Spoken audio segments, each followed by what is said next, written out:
Good day everyone, my name is Patrick Paredes, and for this video I will explain to you the comparative politics between the Philippines and Vietnam. In the politics, the Philippines and Vietnam are both countries within Southeast Asia. On our contemporary time, both countries have some issues like the disputed island in the South China Sea, or also called the West Philippine Sea and East Vietnam Sea. Aside from being both members of the United Nations, they are also members of the Association of Southeast Asian Nations and Asia-Pacific Economic Cooperation. Politics in the Philippines has a different spectrum and ideology, in which there is a majority and opposition in the government that brings out the pros and cons on the issue and brings that affects the society. While in Vietnam, the main ideological of its politics and way of life based on Marxist-Leninism, by which the government is led by one party and have no formal opposition. But today, some of its aspects like the way economic works were replaced by mixed capitalism. What is their system of government?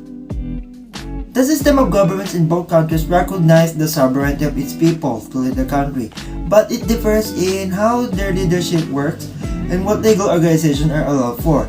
The Philippines is a democratic government under a constitutional republic, while Vietnam is a social republic under a one-party rule led by the Communist Party of Vietnam.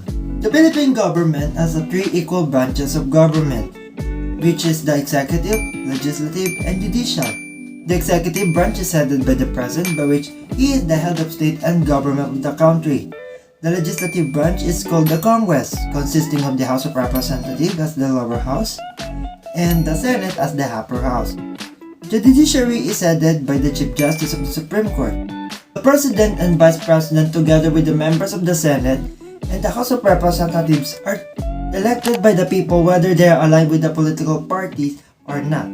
The President are elected only into a single 6-year term. In Vietnam, the country's National Assembly is the highest organ of the state power, and according to its constitution, it exercises constitutional and legislative powers, decided on the national affairs, and exercises supreme control over all state activities.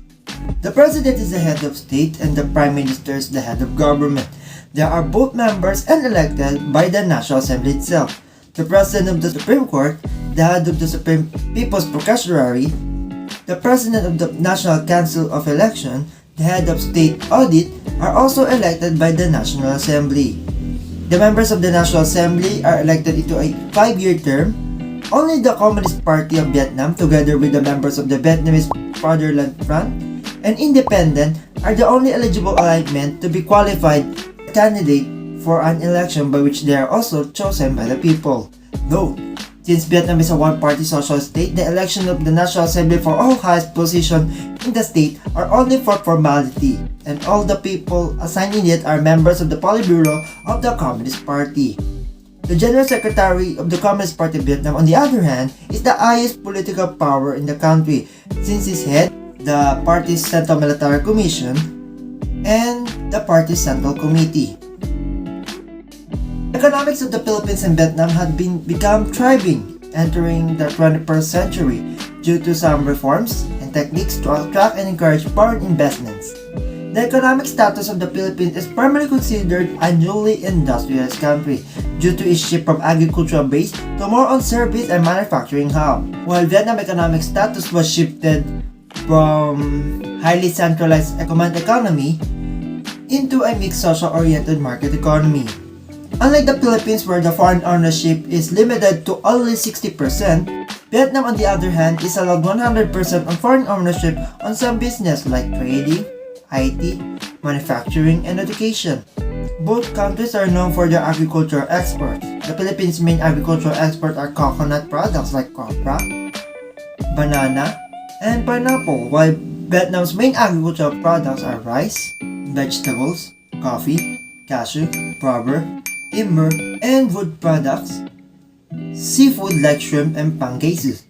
But due to modern industrialization, both countries are developing their own special economic zones where there are perks and privileges for foreign and local investors in exchange to create more jobs for their people.